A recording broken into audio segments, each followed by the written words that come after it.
Luis Ernesto Miramontes, el joven que cambió la historia con la píldora anticonceptiva. Luis Ernesto Miramontes tenía apenas 26 años cuando escribió su nombre en la historia de la ciencia sin proponérselo del todo. Era un joven químico mexicano, apasionado por la investigación, que trabajaba en un laboratorio de Ciudad de México a principios de la década de 1950. Lo que parecía un proyecto más de investigación académica acabaría transformando la vida de millones de personas en el mundo. Y como ocurre siempre con los grandes cambios, su descubrimiento no solo fue celebrado, también fue temido, cuestionado y atacado. En 1951, junto con Carl Djerassi y George Rosenkranz, Miramontes sintetizó la noretisterona, el compuesto que dio origen a la primera píldora anticonceptiva oral. Él era el más joven de los tres, apenas un estudiante avanzado de química en la Universidad Nacional Autónoma de México. Imagínate la presión. Mientras otros jóvenes de su edad estaban pensando en su primer trabajo estable, él estaba creando una molécula que alteraría la historia de la humanidad. Pero nada de eso se veía tan claro en ese momento. Lo único evidente era que habían logrado un avance científico impresionante. Lo que empezó como un experimento de laboratorio pronto se convirtió en uno de los inventos médicos más influyentes del siglo XX. La píldora anticonceptiva ofrecía a las mujeres algo que la humanidad nunca había tenido: un control eficaz y sencillo sobre la natalidad. Sin embargo, en aquel entonces no fue recibido con vítores ni aplausos. Al contrario, en una sociedad profundamente conservadora, hablar de control de la natalidad era un tabú. La Iglesia Católica lo condenó de inmediato.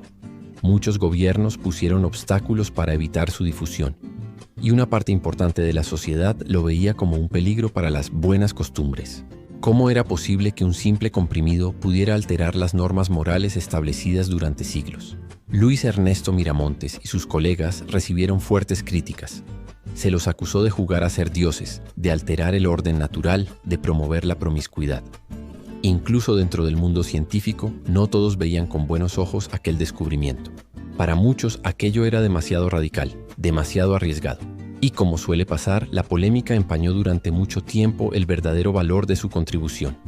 Lo curioso es que Miramontes no buscaba fama, no soñaba con aparecer en los periódicos ni con ser recordado como un héroe.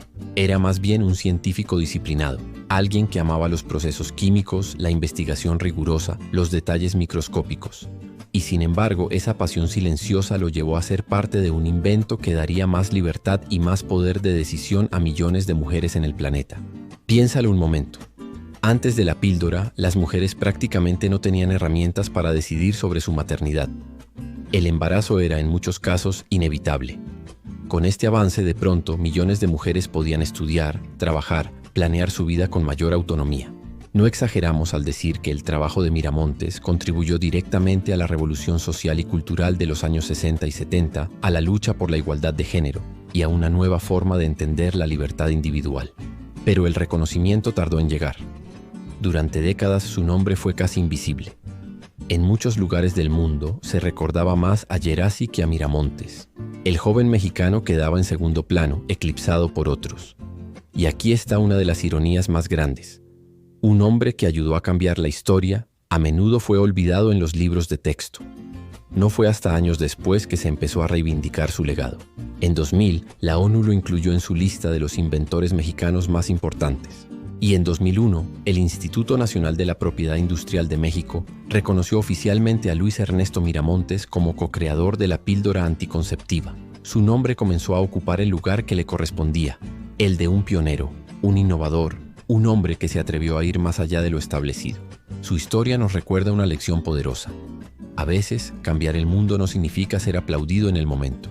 A veces, significa enfrentarte a la incomprensión, al rechazo, a la polémica. Significa que tu trabajo puede ser visto como un fracaso moral antes de ser reconocido como un triunfo científico. Y sin embargo, ese aparente fracaso puede ser la semilla de una transformación gigantesca. Luis Ernesto Miramontes murió en 2004, sin haber tenido la fama que muchos creen que merecía. Pero su contribución sigue viva en cada mujer que pudo elegir su propio camino gracias a la píldora anticonceptiva, en cada familia que pudo planear su futuro, en cada sociedad que pudo avanzar un poco más hacia la igualdad. Hoy, su nombre es parte de la historia de México y del mundo. Y aunque la polémica nunca desapareció del todo, lo cierto es que su trabajo cambió vidas, abrió puertas y desafió tabúes. Lo que un día fue visto con miedo y rechazo, hoy se reconoce como un pilar de la salud y la libertad humanas. La moraleja es clara. No tengas miedo de ser cuestionado. No temas al rechazo. Si tu trabajo es auténtico y tiene valor, tarde o temprano será reconocido. Puede que no al principio, puede que no por todos, pero la verdad siempre termina imponiéndose. Luis Ernesto Miramontes empezó como un joven estudiante con sueños científicos y acabó siendo parte de una de las revoluciones sociales más importantes de la historia. Y todo porque se atrevió a seguir adelante, incluso cuando la moral de la época lo cuestionaba. Ese es el verdadero poder de un fracaso que se transforma en éxito. La capacidad de cambiarlo todo. Si te gustó esta historia y quieres ver más, suscríbete y dale like. Es gratis y me ayuda un montón. Además, nos encantaría escuchar tus ideas. ¿Qué personaje famoso te motiva? ¿Qué historia de lucha y superación te gustaría ver aquí? Déjalo en los comentarios porque tu propuesta puede ser la protagonista de nuestro próximo video.